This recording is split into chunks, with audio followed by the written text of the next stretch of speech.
Our guest today is Stan, the former Executive Vice President, Consumer and Market Insights from Unilever and Coca-Cola.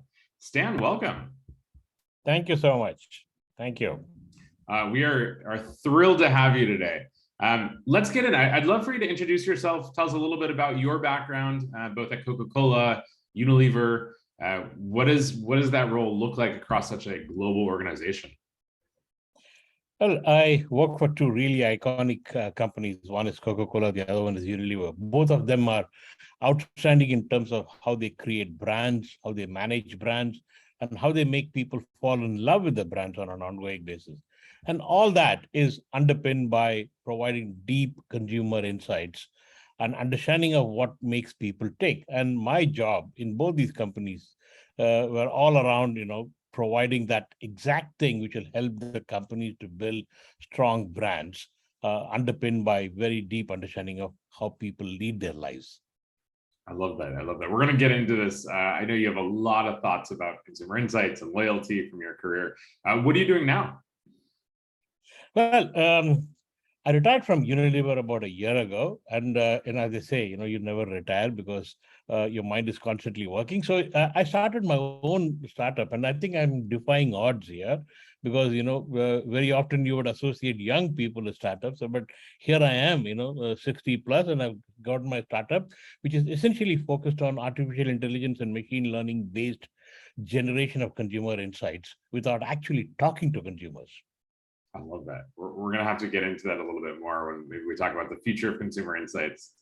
What have you seen change about consumer insights over your career? You've been doing this for a while. You've been at some of the best brands out there. I'm curious, what's changed over the last 20, 30 years? Well, if you go back to the history of consumer insights industry, and I've spent 40 years in that industry, so I probably spent about 40% of the time that the industry has been around.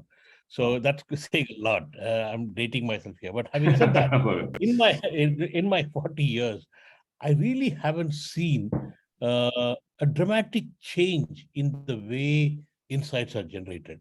It has always been asking questions and getting answers. And that has been the primary methodology for getting insights. Now, the way we ask questions and the way we get answers have changed. Powered by technology. Good old days, it used to be paper and pencil. Yeah. We go door to door, and then it became telephones, and then it became computer-aided personal interviewing, and then it became, online interviewing, and so on and so forth. But, technology changed the way we ask questions, but it was still largely asking questions and getting answers. So to that extent, I would say the industry hasn't changed dramatically. Number one. Number two is that, the industry's DNA is one of risk mitigation. That's and therefore it has also bred a whole lot of people who are really proficient and outstanding in mitigating business risk. I'm not saying that that's not important, but I think insights can play a much broader role than just mitigation of risk. It can actually inspire and provoke businesses to be much greater than who they are today. Yeah. So those are two things that I would say are characteristic features of insights industry, and both of them, we haven't changed as much as we should have. Yeah, no, that's interesting. Well, I want to step into experiences real quick because obviously we're always talking about experiences, experiential. How did Unilever think about it, the brand experiences that it was creating? See, at the end of the day, why do you need experiences? You need experiences to create lasting memory. And, here is where I would probably rely a little bit on how the brain is structured and how it works. Because in the brain, we have this small little thumb-sized part called amygdala. Any message that gets registered in amygdala will remain in your brain forever. It is, when people say something is etched in your brain, it is actually etched in your amygdala. The stuff that actually gets etched in your amygdala are events that were really life-defining for you. It could be a very happy moment, or it could be a very sad moment, or it could be a moment when you were really fearful of what was going around. When those events happen, those kind of get registered in your amygdala. And I'm not saying that, we should try and use fear as a strategy for launching. Yeah. That's not what I mean at all. But then, it is very difficult to lodge anything in amygdala, especially in today's world, where a typical person is exposed to 250,000 plus stimulus per day. Wow. So you are going to be one of those 250,000 stimulus. How Mhm. do you stand out? And that's where experience comes in. If Yeah. you really create a meaningful experience for a consumer, they would remember you at least for a certain period of time. They see a great ad, they love it, but it's, tomorrow morning they might have forgotten it.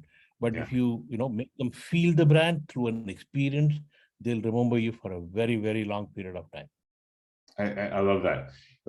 This kind of plays into, you and I have known each other for some time now, and you have some interesting thoughts around brand loyalty. And I'm curious, maybe how does that all play into your thoughts about brand loyalty, and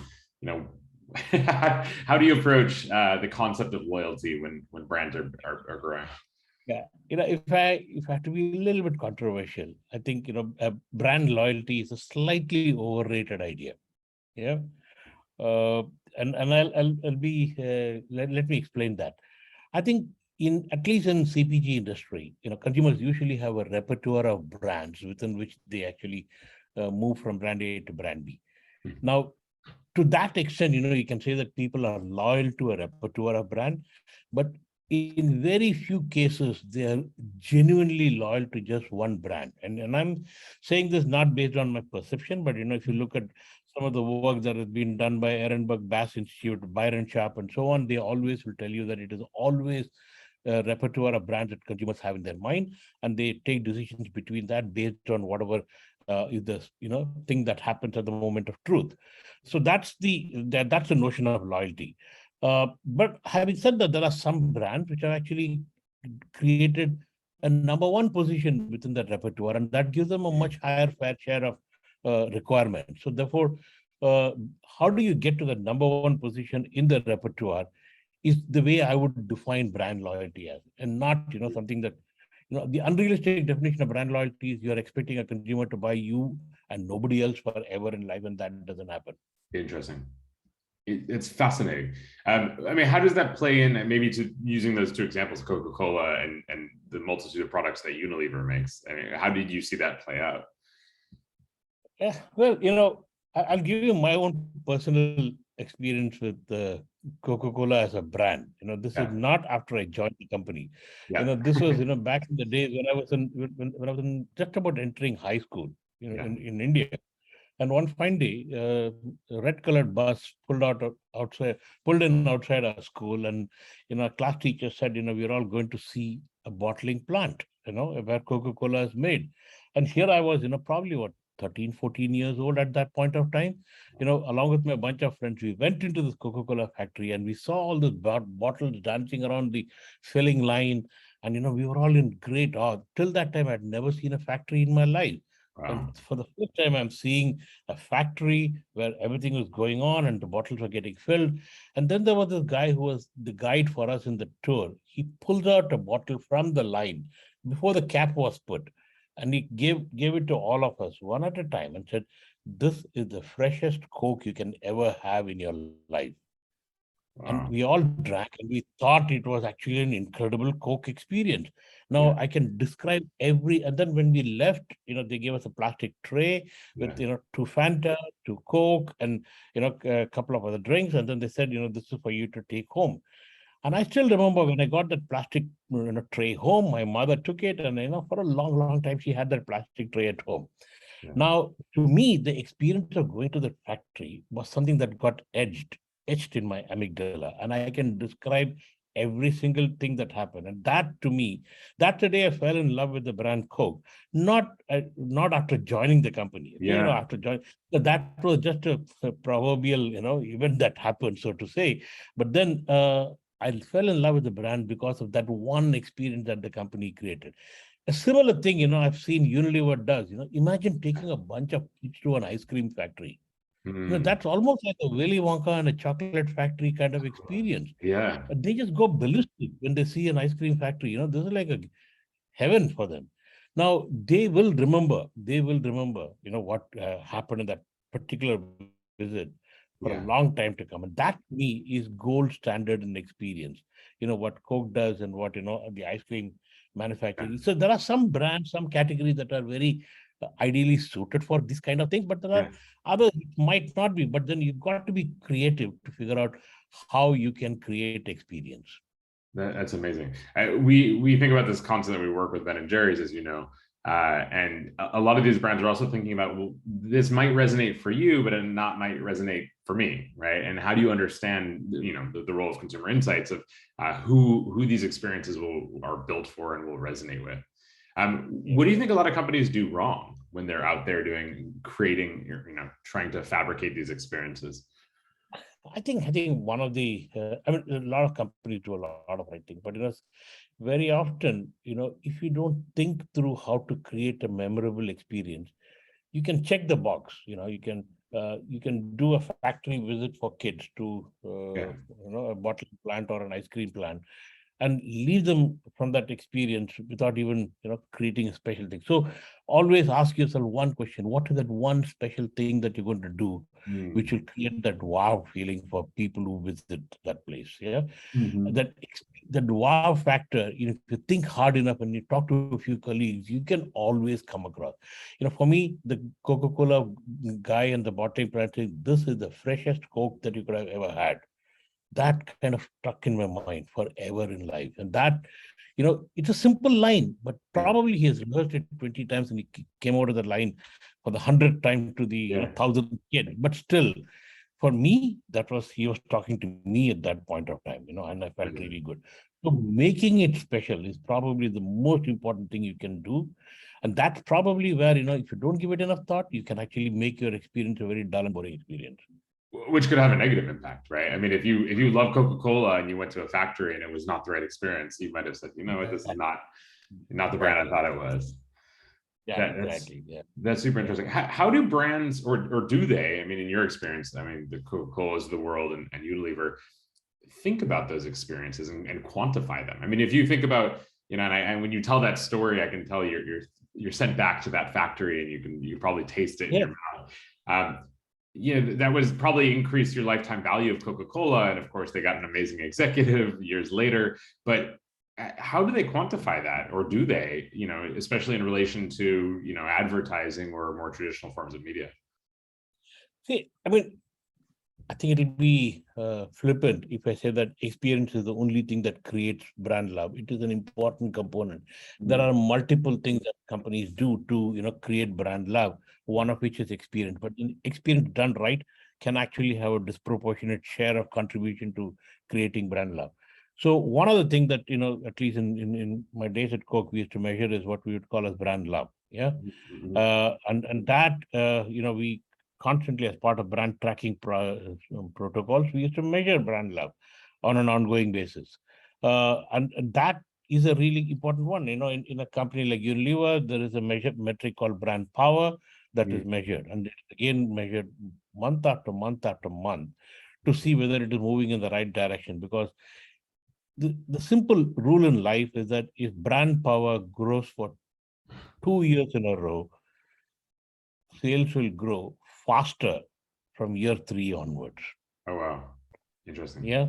So, and very rarely, you'll find, not very rarely, but only a minority of brands grow their brand power for 2+ years in a row. They always have one up, one down, one up, one down, because the competition is quite intense. But the ones who manage to continuously grow, and the best example that comes to my mind is brand Dove. They grow brand power year after year after year. And that is a brand that continuously grows year after year. Why? Because people love that brand. And so therefore, there is nothing that is more important than, having strong brand love, because that also, by the way, helps you to command a bit of a premium in the marketplace. Right. But people trust you. That's super interesting. And so you're saying a brand like Dove maybe is getting more of that mind share that you talked about while they're creating that love. Exactly. They get much more than their fair share. And the reason why they get that is because of consistency. They do this, they what the brand stands for is consistent, over, the 8 years that I've been with Unilever, and I've told even 7 or 8 years before that, the brand has been consistent. And I'm not taking any credit for that, but I know the person who ran that brand for a very long time, and I know how slavishly he used to drive consistency of the brand on a global basis, and that makes a Wow. huge difference. And very often, brand, you ask me a question about what people do wrong sometimes. Mhm. The inconsistency of message that you have, that's what Mhm. drives consumers nuts, because they ask Interesting. you, who are you? Last year you were saying this year you're saying this, the 2 years before that you said something else, but I don't even know who you are. Ask Interesting. yourself a simple question. If your spouse or your partner comes and tells you, I am so and so today, the next day they come and tell you, no, I've changed myself today and I'm something else today.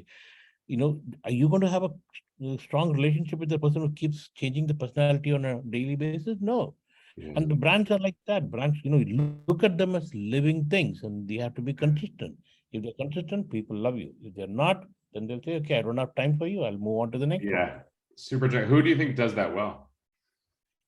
As I said, I think Dove does that Yeah. well. Yeah. Yeah. They do that extremely well. There are a few other, I mean, if you look at brands like uh, Coke and Pepsi do that quite well. I mean, at least more recently, they have done, both of them have done quite well in terms of consistency. Mhm. Um, then Nike does that extremely well. Yeah. Apple does that brilliantly.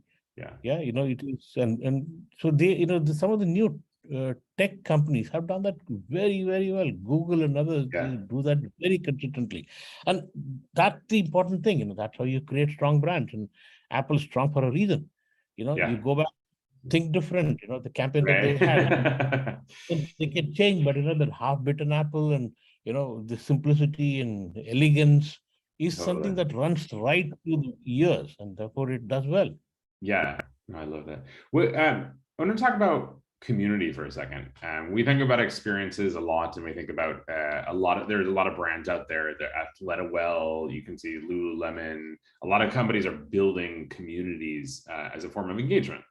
I'm curious Mhm. your thoughts on that. How have you seen that play out in Unilever or Coke? Are there ways that your teams have quantified that, or trying to understand how to build the communities? I think, I mean, why do we create communities? Communities are basically a bunch of like-minded people Mhm. who have a same set of feeling towards a brand. Mhm. And if you nurture that community and if you feed them with sufficient stimulus over a period of time, they become advocates for your brand. And that, in effect, becomes a much more credible form of marketing. Because if I stand up and, as a brand manufacturer, stand up and say, buy my brand, I'm the best, people turn around and say, oh, what else do I expect you to say? Yeah. But if my friend turns around and says that buy that brand, it's actually the best brand that I have used, you say, oh, really? Let me give it a shot. Right. Yeah. So communities are all about, enhancing credibility for a brand Mhm. uh, through a group of people who have a common passion called the brand. And so Yeah. therefore, it is important to create that. And I think, it works beautifully for certain categories, but Mhm. it probably doesn't work as well for lower priced mass brands. Yeah. But if you Interesting. have, Yeah. it's mid-tier, slightly more than mid-tier and premium, communities work extremely well, and they're also a very important part of the total marketing mix. That's interesting. Yeah, I guess I couldn't imagine joining like a community for my toothpaste, something like that. Exactly. Yeah. Yeah, you're not going to do that. You're not going to do that. But if it is for an iPhone, you would join, or Yeah, or if it is car. for Yeah, a yeah, or a car, you would do that. A Tesla community, you'd surely join. If you want, if sure. you're an owner of Tesla. Yeah. Yeah, that's really interesting. I want to get into questions momentarily because there are a lot that were submitted ahead of time, which are great. And if you have any questions right now, please submit them in the chat or through the Q&A. Let's talk about briefly the future of brand experiences, loyalty, consumer insights. Where do you think it's going? And it sounds like you're creating a startup, so you have some a leg up in this. But I'm curious where you think this is going over the next 5 to 10 years. I think, I would start off by saying that people are spoiled for choices today. Mm. Gone are the days when, you could go to a supermarket and you had 3 or 4 brands of a product category and you had to choose between them. And very often, they were all from large companies and pretty decent quality products, almost comparable. But e-commerce has upended the whole thing. The choice is almost limitless. So battle for attention is going to be a big challenge. Yeah, in that kind of you have to give them a reason why. When you say me, they should turn around and look at you and say, okay, now I know why I should talk to you. So therefore, relevance is going to be an incredibly important one. Yeah, and how you can actually stay relevant in people's lives. Very often, they don't care about the relevance of the brand in the marketplace. They care about the relevance of the brand in their life. Right. So we always say, when you talk about, a lot of brands talk about purpose, but to me, a purpose that is anchored in me and my world is actually very meaningful and important. But if it is a purpose that is anchored in the world, solving world's problem, people would say, yes, you need to solve the problem, but is that something that they are closely connected to? Probably not. Because when the rubber hits the road, they're going to ask themselves one question: what's in it for me? Right. Therefore, stay within that. Relevancy should be in the context of me and my world. And then, you have a much better chance of building a relationship. And why do you need that relationship? Because at that moment of truth, when they're choosing between not 4, but 20, they say, all of them appear to be somewhat similar in terms of pricing, similar in terms of benefit. Let me buy the one that I relate to better. And the relationship is because of relevance. And that's at the end of the day, that's what dictates. Very rarely people would admit to that as a reason for buying the brand. They'll always tell you, this is actually, it delivers much better functional benefits and so on and so forth. But consumers' ability to articulate emotional benefits is actually quite limited. Yeah. And if you ask, we make it easy. We make it easy by asking them some stupid 5-point scale questions. And they'll say, we disagree, and very happily, and we feel happy about the data. But very often, life is not about 5-point scale questions. And I'll always ask you, when you took a life's major decision, like, choosing a partner or a spouse, did you administer a long set of 5-point scale questions before you did that? So why would you do that for less relevant decisions like brand choice? Right.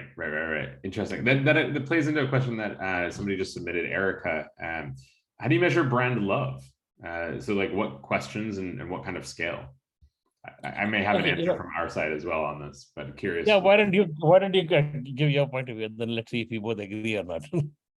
Cool. At AnyRoad, we have a couple key metrics. So we do leverage Net Promoter Score, which is an amazing measure of brand love.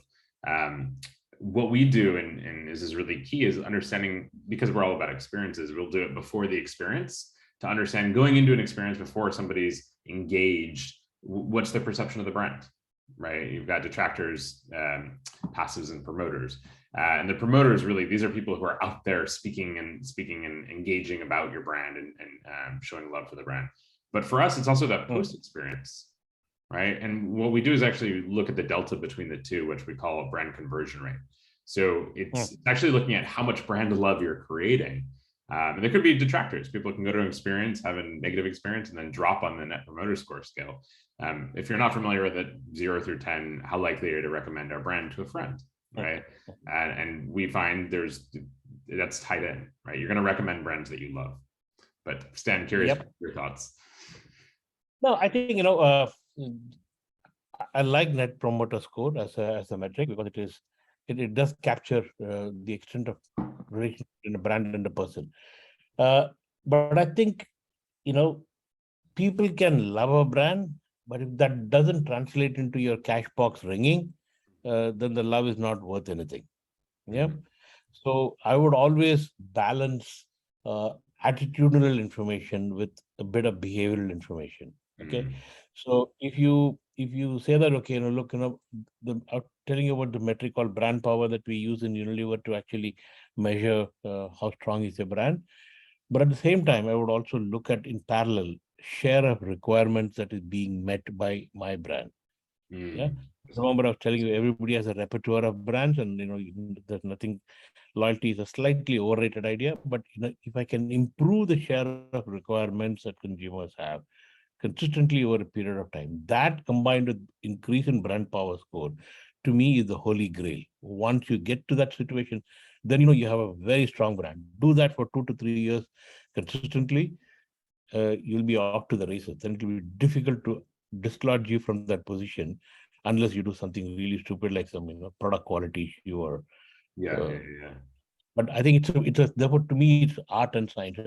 The art is the brand power, the science is the share of requirements. You need to have both. I love that. Thank you, Erica, for the question. All right, let me go to some other questions that folks have submitted ahead of time. If you do have questions, feel free to also chat them in. There's some really good ones that were submitted here. This is from Tara Campbell, who is also Director of Insights and Analytics. Besides trust, what key brand health tracking metrics have you focused on when trying to increase brand loyalty? So, I have a relatively simple metric called favorite brand. Yep. And then, I would probably force rank people, your number one favorite brand, number two favorite brand kind of thing. And then over a period of time, correlate favorite brand and a certain weightage for the second favorite brand and correlate that with behavioral metric.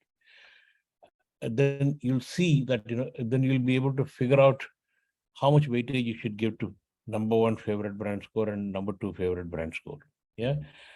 And that could vary from category to category. So it is something that you'll have to do a little bit of modeling to figure out. But once you do that, I think that combination usually gives you a pretty good understanding of the emotional connection between the brand and the consumer. Yeah. And it is also validated by behavior. So that is a relatively simple thing, but it takes a lot of analytical work to get to that right mix between number one and number two favorite brand weightage. Right. And once you get there, I think, and I've tried that a few times, it worked quite well, but it varies from category to category. So you can't say that 50% weightage for number two and 100% weightage for number one. No, it doesn't work that way. It changes from category to category. Right. Makes sense. This is from Mariana Sucre. How to create value from an innovation point of view? A broad question, but an interesting one. No, it is actually, it's a very, very good question. In the sense, if you're going to do innovation, which is like all about fragrance innovation or flavor innovation, I would classify that as renovation and not innovation. Those things have a lifespan of a nanosecond. Yeah. So in the brand world, so to say, because they die very quickly, because that is the one that actually causes a corporate disease called innovationitis. So don't bother doing that, because those things don't add value. So if you can't come up with an innovation which actually is a significant enhancement over what you had before, not in terms of fragrance and flavor. I'm not saying that you shouldn't do fragrance and flavor, but don't call it innovation. Sometimes you need that to keep the retailer conversation going, to keep the pipeline filled with some excitement and so on. It's required. I'm not belittling that, but that's not going to change the trajectory of your business. So when you do something which as for that, I have a simple metric.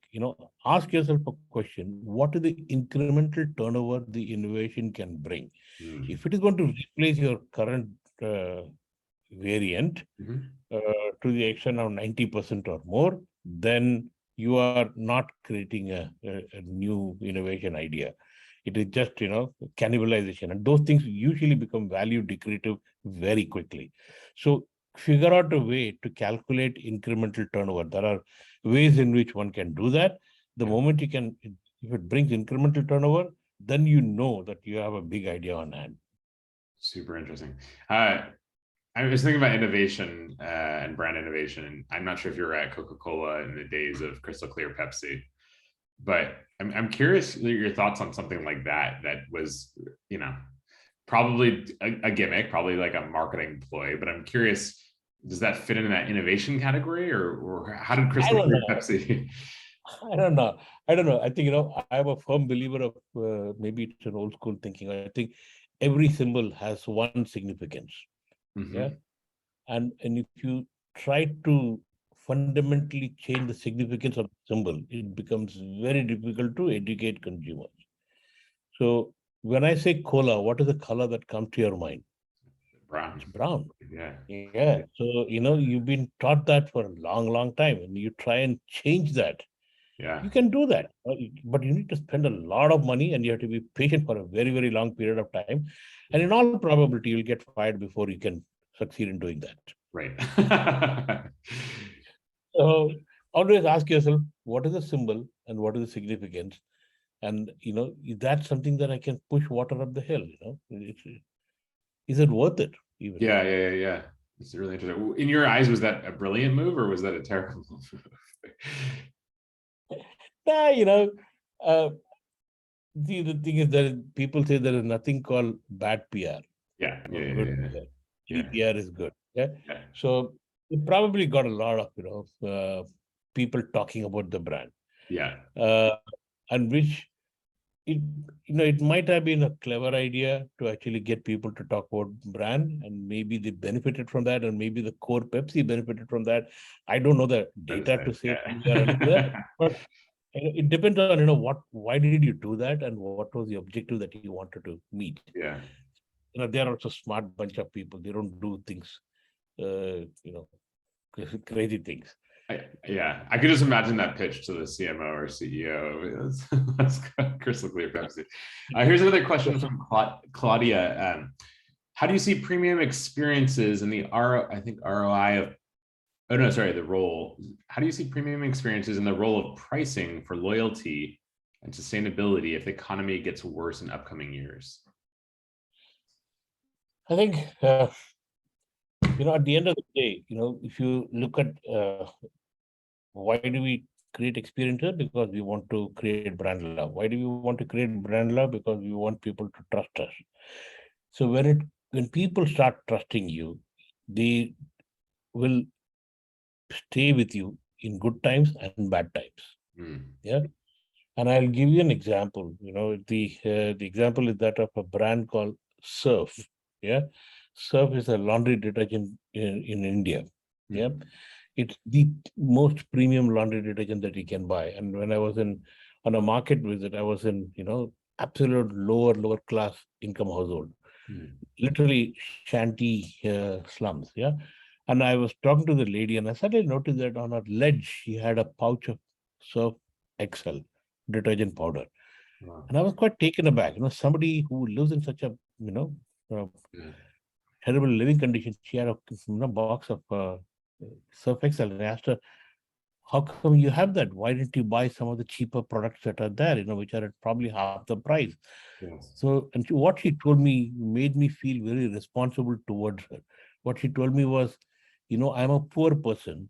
I can't afford to buy too many clothes. I know this one doesn't damage my clothes, whereas the other one I might pay less to buy laundry detergent, but I'll have to spend much more on clothes.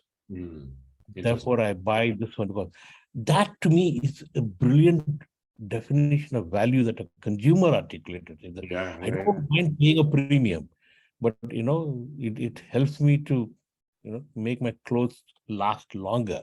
Yeah. Now so therefore, never think of, even during, if we have recession, we are not going to get down to that level. You and me will never get down to that level that lady was experiencing. So the question is to how do you establish that value equation with your consumer, and the consumer will reward you for it. That's point number one. But at the same time, consumers are not fools. You cannot keep on increasing price and expect them to stay with you. So price point more than pricing is very important. And what I mean by that is, if you randomly increase the price for the same pack size, they will notice it immediately. But if you're paying, $3 for it, and they continue to pay $3, but you actually drop the pack size by a little, for them, outlay is more important than, but again, don't take consumers for granted, because, if you drop the pack size dramatically, they will penalize you. So it's a very delicate balance. I wish I have a magic formula, but it's not. But value is the most important thing. Ask yourself, what is the value that I provided to the consumer today? Interesting. I appreciate it. This is from Erica Clancy. How does brand loyalty differ across industries, across age groups, and as we emerge from the pandemic? Interesting one. The 3 or 4 questions in there. Across industries, age groups, age groups as we emerge from the pandemic. If we want to distill that, we could say, let's talk about different industries and maybe, post-pandemic, if there's any changes. Yeah, across industries, brand love changes quite dramatically. There are some things where you just don't want to take, anything that is life-saving in nature. The it's not exactly love, but it is, loyalty is higher because that I don't want to mess around with my life. So you whatever brand of diabetes medicine or a blood pressure medicine the doctor prescribes, you'll stick to it. That's why you have 100% care of requirement. But there are the normal CPG categories. Depending on price points, the loyalty levels might be different. But it does vary quite significantly by age group. I have seen the loyalty is like a bell curve. It is relatively low among slightly younger people. Sorry, it's like an inverted bell curve. It is, they all go for badge value when they are young. Yeah. And then, loyalty decreases because then, you think you're becoming smarter. So you try and experiment with the brand. And then as you grow older, then you say, look, let me decomplicate my life. And it's a very complicated life. So let me stick to a few things and be happy with it. So the loyalty level to increase again. That's a general pattern that I would say, but I'm making a sweeping generalization here. But some categories do have things that change. But that's broadly speaking the way loyalty works. That's super interesting. Did you see a change during the pandemic or post-pandemic? Anything happening? Yeah, pandemic was more like a recession on speed, so to say. Yeah, because your change of shopping behavior dramatically. You didn't go to a shop. And a lot of shopping moved online, but you still still 70% of at least in the CPG category, 70% of the shopping still happened in brick and mortar. So when you go to, that's when, loyalty levels increased quite a bit. Because when you want to be in and out of a store as quickly as possible. And that time, the brand as a symbol of trust is very important. When you see a brand that you're familiar with and you've used it in the past, you like it, pick it up and get out. So we did notice that share of requirements actually shot up in certain categories. But as people come out of pandemic, there is a pent-up demand for experimentation and so on, and therefore you also see people trying out a few things. And now that e-commerce is something that I'm used to because pandemic taught me that I can buy a lot of things on e-commerce, I also started experimenting a lot more. So that's the way things have panned out. During and after pandemic. Yeah, that's super interesting. I would not have thought about that. And this, I know we only have a few minutes left, but this is an interesting one. I'll tweak it a little bit from Lynn comment. How does social media fit into all of this? All right, creators or influencers in particular. I mean, your careers spanned before social media, when there was like a larger voice probably, and now, talk about communities, a lot of it's influenced, I'm sure, by social media. I'm curious how you've played that into your modeling and understanding of brand love. Yeah, I don't know. I think, to some extent, social media can be an echo chamber.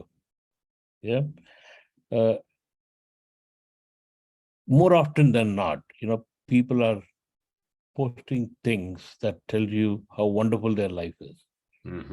Whether in reality it is wonderful or not, but it is always about, here is a fabulous meal that I had and it goes on Instagram. The number one post on Instagram is dishes. So people post that, this is how great my life is. But in reality, it might be a little bit lonely. Have you ever seen anybody writing on Facebook or on Instagram saying that I'm lonely and Right. I don't have Not any enough friends. space, right?